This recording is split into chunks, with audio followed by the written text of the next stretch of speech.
The morning sun cast long shadows across the courtyard of Buckingham Palace as Sergeant Thomas Mitchell adjusted his red tunic for what felt like the 100th time. 23 years he had served the crown, and never once had he questioned an order. Today, however, something felt different in the air. Thomas had been assigned to the Queen's personal security detail for the past 5 years, a position that came with both honor and heartbreak. He had watched Her Majesty grow frailer with each passing season, yet her spirit remained as sharp as ever. The bond between the Queen and her beloved Corgis had always fascinated him. Those little dogs seemed to understand her moods better than most humans ever could. The news had reached the palace staff just 3 days ago. The Queen had passed peacefully in her sleep, surrounded by family. The entire nation mourned, but nowhere was the grief felt more deeply than within these palace walls. Thomas had served many members of the royal family, but the Queen held a special place in his heart. She had personally commended him twice for his dedication and had even asked about his family during quiet moments. Now, as the palace prepared for the transition of power, everything seemed to move in a strange, mechanical rhythm. King Charles had officially taken the throne, and Queen Camilla was settling into her new role. The staff whispered among themselves about the changes that might come, but Thomas tried to focus on his duties. The Queen's Corgis had become a particular concern for everyone. Muick and Sandy, the 2 remaining dogs, seemed lost without their beloved mistress. They wandered the halls with confusion in their eyes, waiting at doors that would never open for them again. The sight broke Thomas's heart every time he encountered them during his rounds. Thomas had grown quite attached to these dogs over the years. During his shifts guarding the Queen's quarters, he often found himself in quiet conversation with them. Muick, the younger of the 2, had a playful spirit that reminded Thomas of his own childhood dog. Sandy, older and more reserved, carried herself with a dignity that seemed to mirror the Queen herself. The staff had been informed that arrangements were being made for the Corgis' care. Prince Andrew and his daughters had expressed interest in taking them, which seemed fitting since they had originally gifted the dogs to the Queen. Thomas felt relieved knowing they would go to family members who understood their importance. On this particular morning, Thomas was assigned to patrol the East Wing when he noticed unusual activity near the Queen's former private apartments. Several staff members were moving boxes and personal items, preparing the space for whatever changes lay ahead. The sight of the Queen's belongings being packed away struck him with unexpected emotion. As he turned a corner, Thomas nearly bumped into Mrs. Henderson, the head housekeeper who had worked at the palace for nearly as long as he had. Her eyes were red from crying, and she clutched a tissue in her weathered hands. "Oh, Sergeant Mitchell," she said, her voice barely above a whisper. "I'm sorry. I wasn't watching where I was going." "No need to apologize, Mrs. Henderson. These are difficult days for all of us," Thomas replied gently. He had always respected the woman's dedication to the royal household. "Indeed they are," she nodded. 27 years I've been caring for Her Majesty's quarters, and now—" She gestured helplessly toward the rooms behind her. "It doesn't feel real, does it?" Thomas shook his head. "No, it doesn't. But we must carry on as she would have wanted us to." Mrs. Henderson managed a weak smile. "You're right, of course. She always said the work must continue." She paused, then added quietly, "I do worry about those poor dogs, though. They keep returning to her sitting room, waiting for her to call them for their afternoon walk." The mention of the Corgis made Thomas's chest tighten. He had seen them himself, sitting by the Queen's favorite chair with expressions that could only be described as hopeful confusion.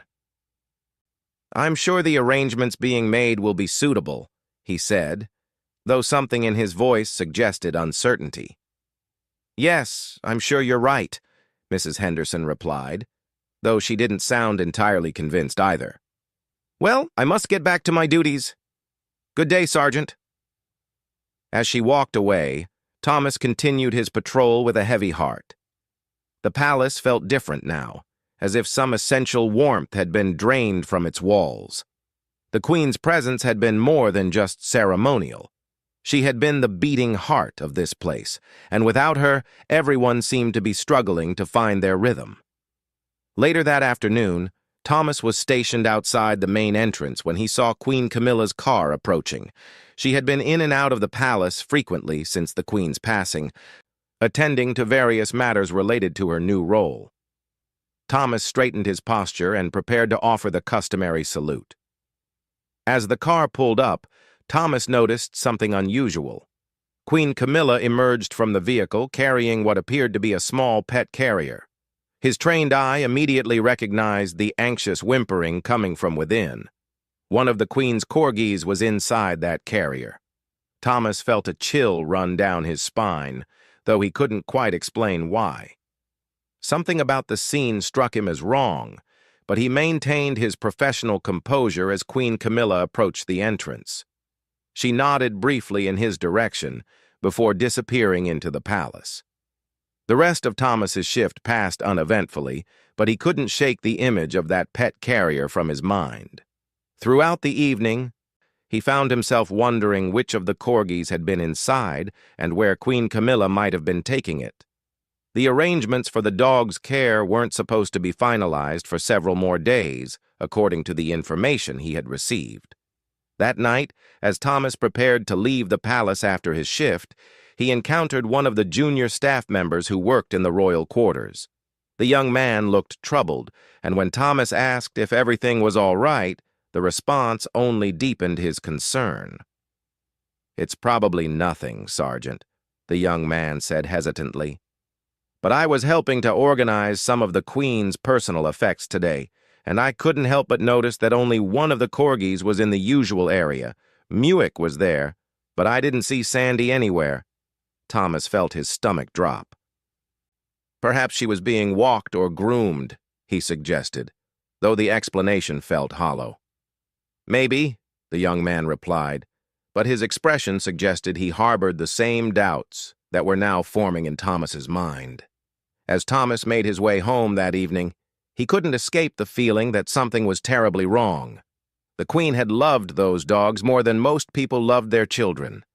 They had been her constant companions, her source of comfort during difficult times, and her daily reminder of the simple joys in life.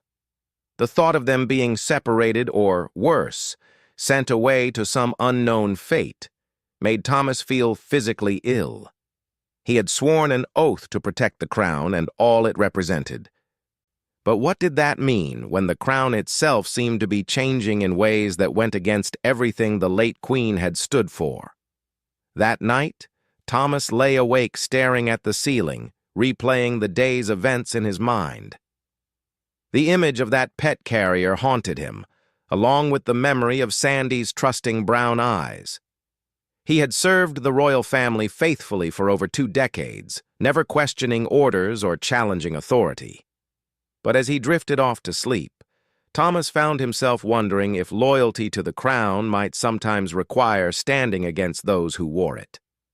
The next morning would bring answers to his questions, though not the ones he hoped to hear, and those answers would force Thomas Mitchell to make a choice that would define not just his career, but his character as a human being. In the quiet darkness of his modest flat, Thomas made a silent promise to the memory of his beloved Queen.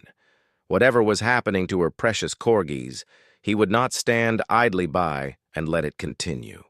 Some things, he realized, were more important than following orders blindly.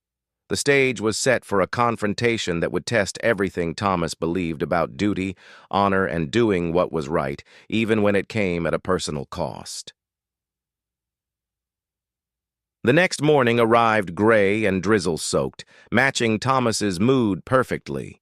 He had barely slept, his mind churning with worry about Sandy and what he had witnessed the previous day. As he dressed in his uniform, each familiar motion felt heavier than usual, weighted down by the knowledge that today might change everything. Thomas arrived at the palace earlier than required, hoping to gather more information about what had happened to the missing Corgi. He made his way through the staff corridors, greeting colleagues with his usual professional manner while keeping his ears open for any mention of the dogs. His first stop was the palace kitchen, where he often chatted with the staff during quiet moments. Mrs. Davies, the assistant cook who had always been fond of the Queen's corgis, looked up from her morning preparations with a sad smile. "Morning, Sergeant Mitchell. Terrible business, all of this," she said, gesturing vaguely toward the palace around them. "Indeed it is, Mrs. Davies. I don't suppose you've seen either of the Queen's corgis this morning?" Thomas asked, trying to keep his voice casual. Mrs. Davies's expression grew troubled. "Well, that's the strange thing. I've only seen Muck. Poor little fellow came looking for his breakfast as usual, but Sandy wasn't with him. First time I can remember them being separated for a meal." Thomas felt his suspicions solidifying into cold certainty. "Perhaps she's being cared for elsewhere in the palace?" "Perhaps," Mrs. Davies replied, but her tone suggested she shared his doubts. "Though it does seem odd, doesn't it?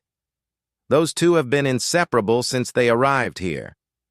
As Thomas continued his morning rounds, he made discreet inquiries with other staff members. The picture that emerged confirmed his worst fears. Sandy had indeed been taken away the previous afternoon, and no one seemed to know where or why. The official story, when anyone bothered to give one, was vague and unsatisfying. By mid-morning, Thomas had positioned himself strategically near the main administrative offices, hoping to overhear something that might shed light on the situation. His patience was rewarded when he caught sight of Queen Camilla's private secretary, a stern woman named Ms. Whitmore, speaking quietly on her mobile phone. "Yes, the arrangement has been made as requested," Ms. Whitmore was saying. "The animal has been delivered to the facility, and they understand the need for discretion. No, there won't be any public announcement. This is being handled as a private family matter." Thomas felt his blood turn to ice. The clinical way she referred to Sandy as the animal, and the mention of a facility, painted a picture he didn't want to believe. But the evidence was mounting, and his protective instincts were screaming that something terrible was happening.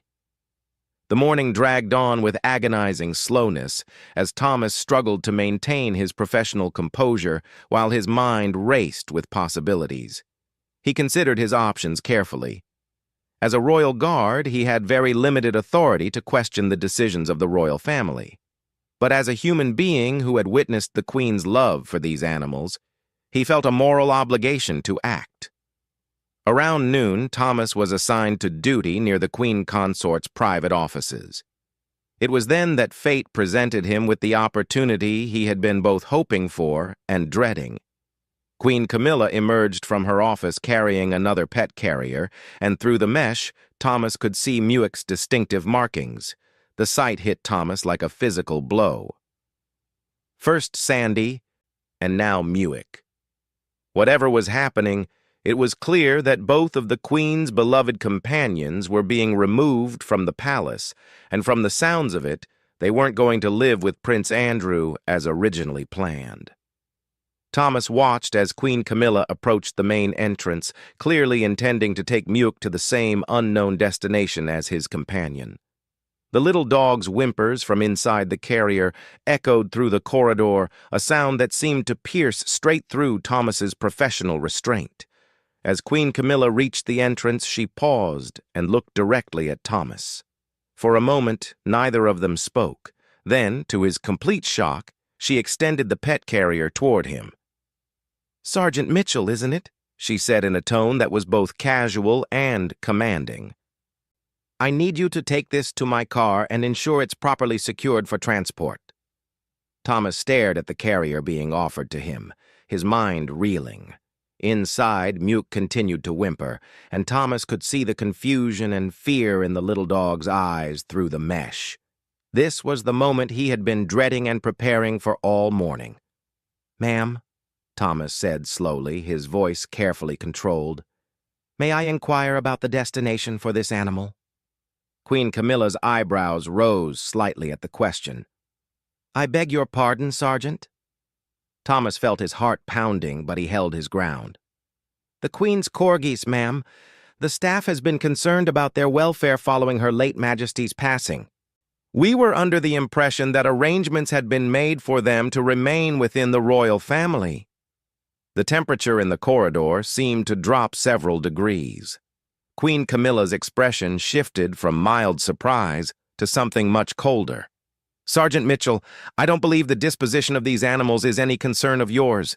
You have been given a direct instruction. Thomas looked down at Muke, who was now pressing his nose against the mesh of the carrier, seeming to recognize him from their encounters in the Queen's quarters. The little dog's trust was heartbreaking, and Thomas felt something fundamental shift inside him. With respect, ma'am, Thomas said, his voice growing stronger. I cannot in good conscience assist in removing this animal from the palace without knowing that his welfare will be properly maintained. The silence that followed felt eternal. Other staff members in the vicinity had stopped their activities, sensing the tension in the air but not quite understanding what was happening. Queen Camilla's face had gone completely still, her eyes fixed on Thomas with laser intensity. Sergeant Mitchell, she said, her voice now carrying the full weight of royal authority. You are refusing a direct order from your queen consort? Thomas felt the weight of 23 years of faithful service pressing down on him. Every instinct trained into him screamed to obey, to take the carrier and ask no questions. But stronger than that training was the memory of the late Queen's gentle hands stroking these same dogs, of her voice softening whenever she spoke to them, of the pure joy that had lit up her face during their daily walks. Ma'am, Thomas said, his voice steady despite the magnitude of what he was about to say, I swore an oath to serve the crown and protect what it represents. These animals were beloved by Her late Majesty, and I believe that protecting them is part of that oath. The corridor had gone completely silent now. Even the usual background noises of palace life seemed to have stopped. Queen Camilla's expression was unreadable, but Thomas could sense the fury building beneath her composed exterior. I see, she said finally, her voice dangerously quiet. And you believe you are better positioned than I am to determine what is best for these animals? I believe, ma'am, that the Queen's wishes regarding their care should be honored, Thomas replied. And those wishes were that they should remain with family members who understood their importance to her. Queen Camilla set the carrier down abruptly, the sudden motion causing Muke to yelp in fear. Thomas instinctively stepped forward, his protective instincts overriding all protocol. Do not, Queen Camilla said sharply. Take another step toward that carrier, Sergeant Mitchell. Thomas froze, but his eyes remained fixed on Muke, who had gone quiet but was clearly terrified. The little dog seemed to sense the tension in the air, and his whole body was trembling. Ma'am, Thomas said, making one final attempt at diplomacy, perhaps we could contact Prince Andrew's office to confirm the arrangements. I'm sure there's simply been some miscommunication. Queen Camilla's laugh was cold and brittle. There has been no miscommunication, Sergeant. The arrangements I have made are final, and they are none of your concern. Thomas felt the last of his diplomatic options slipping away. He thought of Sandy, already gone to whatever fate awaited her, and of Muke, trembling in his carrier. He thought of the Queen, who had entrusted him not just with her physical safety, but with protecting the things she held dear. Then I'm afraid I cannot comply with your request, ma'am, Thomas said, the words feeling both terrifying and liberating as they left his mouth. The confrontation had reached its breaking point. Thomas knew that his career was likely over, that he was challenging the authority of someone who now held immense power over his future. But looking at Muke's frightened eyes, he also knew that he could live with the consequences of standing up for what was right far better than he could live with the knowledge that he had helped facilitate something wrong. Queen Camilla stared at him for a long moment, her face a mask of controlled rage. Then, without another word, she turned and walked away, leaving the pet carrier sitting on the floor between them. Thomas looked down at Muick, who was now pressing against the front of the carrier as if trying to get closer to the only familiar face in this frightening situation. The little dog's trust was both heartbreaking and empowering. As Thomas knelt down to comfort the frightened animal, he realized that the easy part was over. Now came the real challenge, figuring out how to protect these innocent creatures from whatever plans had been made for them and dealing with the inevitable consequences of his defiance. The battle lines had been drawn, and Thomas Mitchell, royal guard and protector of the crown's true values, had chosen his side. In the tense silence that followed Queen Camilla's departure, Thomas found himself alone in the corridor with Muick's carrier. The little corgi was still trembling, pressing his nose through the mesh toward Thomas's outstretched hand. The familiar warmth of the dog's trust gave Thomas strength, even as he realized the magnitude of what he had just done. Word of the confrontation spread through the palace with the speed that only gossip among close-knit staff could achieve. Within an hour, Thomas received a summons to report to his commanding officer, Captain Reynolds, a man he had served under for the past 8 years and respected greatly. Captain Reynolds's office felt smaller than usual as Thomas stood at attention, waiting for what he assumed would be his dismissal. The older man studied Thomas's service record spread across his desk, occasionally glancing up with an expression that was difficult to read. 23 years of exemplary service, Captain Reynolds said finally. Not a single mark against your record, multiple commendations, personal recognition from Her late Majesty herself. He leaned back in his chair. And now this. Thomas remained silent, knowing that anything he said could only make matters worse. Captain Reynolds continued to study him, and Thomas could see the internal struggle playing out across his superior's weathered features. "Thomas," the captain said, dropping the formal tone, "help me understand what happened down there. Because what I'm hearing doesn't sound like the man I've known for 8 years. Thomas took a careful breath before responding. "Sir, I witnessed what I believed to be a potential threat to the welfare of animals that were precious to our late queen. I felt duty-bound to intervene." "A potential threat," Captain Reynolds repeated slowly. "From the Queen Consort herself?" "Yes, sir." The silence stretched between them like a taut wire. Finally, Captain Reynolds stood and walked to the window overlooking the palace gardens. "Thomas, do you have any idea what you've put me in the position of having to do?" "Yes, sir. I expect my dismissal and possible criminal charges for insubordination." Captain Reynolds turned back to face him, and Thomas was surprised to see something that looked almost like admiration in the older man's eyes. "The thing is, Thomas, you've also put me in the position of having to investigate your claims. Because if you're right, if there was indeed a threat to those animals, then your actions weren't insubordination. They were exactly what we're trained to do." Thomas felt a flicker of hope, though he tried not to let it show on his face. Captain Reynolds returned to his desk and picked up the phone. "Mrs. Henderson? Captain Reynolds here.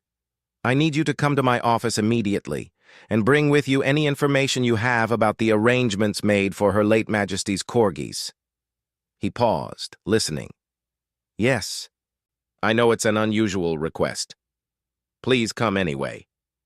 20 minutes later, Mrs. Henderson sat nervously in Captain Reynolds's office, her hands clasped tightly in her lap. Thomas remained standing at attention, though the captain had given him permission to sit. "Mrs. Henderson," Captain Reynolds began gently, "we need to understand exactly what arrangements were made for the Queen's corgis after her passing." The elderly housekeeper looked between the two men uncertainly. "Well, sir, the original plan was for them to go to Prince Andrew and his daughters. Her Majesty had discussed this arrangement several times, and the prince had agreed enthusiastically." "The original plan," Captain Reynolds noted. Has that plan changed? Mrs. Henderson's discomfort was obvious. I believe there may have been some adjustments made, sir. What kind of adjustments? I'm not entirely certain, sir, but yesterday one of the dogs was taken away, and today— She glanced at Thomas. Well, today the sergeant prevented the second one from being removed.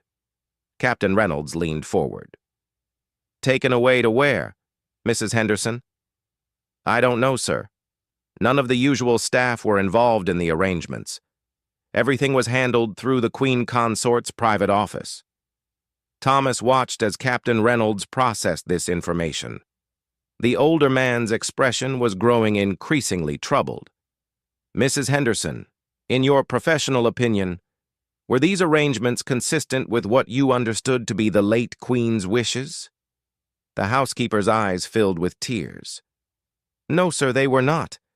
Her Majesty loved those dogs like children. She would never have wanted them to be. She couldn't finish the sentence. Captain Reynolds dismissed Mrs. Henderson with instructions to keep their conversation confidential, then spent several long minutes in thoughtful silence. Finally, he picked up his phone again. I need to speak with Prince Andrew's office, he said to whoever answered. Yes, it's urgent. The conversation that followed was brief, but illuminating. When Captain Reynolds hung up, his expression was grim.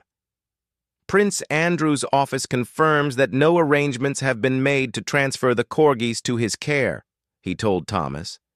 In fact, they were surprised by my call, as they had been expecting contact about finalizing the arrangements, but had heard nothing. Thomas felt a cold certainty settle in his stomach. So where was Sandy taken? Sir, that's exactly what we're going to find out. Captain Reynolds stood up decisively. Thomas, I'm temporarily suspending you from active duty pending investigation, but I want you to remain available, and I want you to say nothing to anyone about this conversation. Thomas nodded, understanding that his suspension was more protective than punitive. Over the next 3 days, Captain Reynolds conducted a quiet but thorough investigation. What he discovered horrified him. Through careful inquiries and the cooperation of several concerned staff members, he learned that Queen Camilla had indeed made arrangements for both Corgis to be euthanized at a private veterinary facility. Her justification, according to her private secretary, was that the dogs were a painful reminder of the previous regime and that their presence in the palace was inappropriate for the new era. The veterinary facility had been chosen for its discretion and its willingness to ask no questions about the decision. Sandy had already been put down by the time Captain Reynolds learned the truth. Muick's life had been saved only by Thomas's intervention. Armed with this information, Captain Reynolds made the difficult decision to bypass normal channels and contact Prince Andrew directly. The prince's reaction was immediate and explosive. Within hours, he had arrived at the palace, accompanied by his daughters Princess Beatrice and Princess Eugenie, all of them demanding answers and immediate custody of Muick. The confrontation between Prince Andrew and Queen Camilla was brief but decisive. Faced with the prospect of public exposure of what she had done, and the united opposition of other senior members of the royal family, Queen Camilla had little choice but to agree to transfer Muick immediately to Prince Andrew's care. The veterinary facility was contacted and threatened with exposure and legal action if any harm came to other animals in similar circumstances.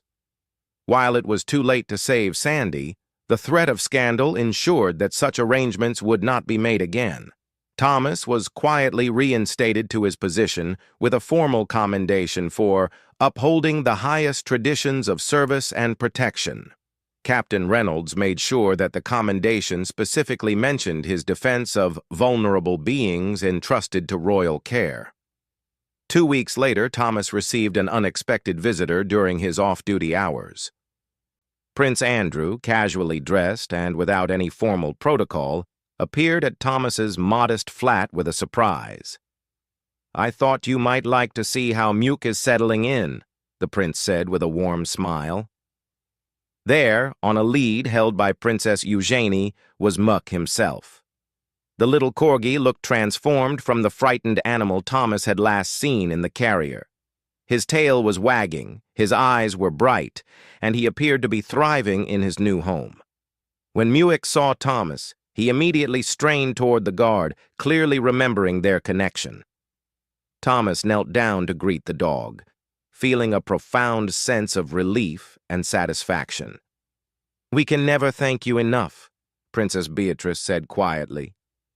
"Grandmother would have been heartbroken to know what nearly happened to them." "We've also established a small memorial garden for Sandy at our estate," Prince Andrew added. "We thought you might like to visit sometime." As Thomas watched Muick play happily in his small garden, he reflected on the choices that had brought them to this moment. His career could have been over, his life derailed by a single moment of defiance. But sometimes, he realized, doing what was right required risking everything. The palace had changed since the Queen's passing, and not all of those changes sat well with Thomas. But he had learned that his true loyalty was not to any individual wearing a crown, but to the principles and values that the crown was supposed to represent.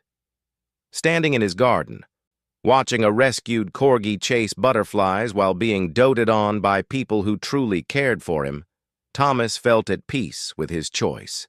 He had honored his oath to protect what the Queen held dear, and in doing so, he had discovered something valuable about himself. Some battles, he had learned, were worth fighting regardless of the cost. And sometimes, standing against authority was the highest form of service one could offer. The late Queen would have understood, Thomas thought as he scratched behind Muick's ears one more time before the royal visitors departed. She had always valued courage and compassion above blind obedience. In the years that followed, Thomas continued his service with renewed purpose, always remembering that true loyalty sometimes required the courage to say no. And whenever he saw Muick during his occasional visits to the palace with Prince Andrew's family, the little dog's joyful greeting reminded him that he had made the right choice. The crown would endure, as it always had. But it would be stronger for having servants who understood that protecting what was good and innocent was more important than following orders without question. Thomas had honored both his queen and himself by choosing conscience over compliance. The story became a quiet legend among the palace staff, passed down as an example of what it truly meant to serve with honor. And in the memorial garden where Sandy was remembered, a small plaque bore a simple inscription that captured the essence of what Thomas had learned. Courage is not the absence of fear, but action in spite of it.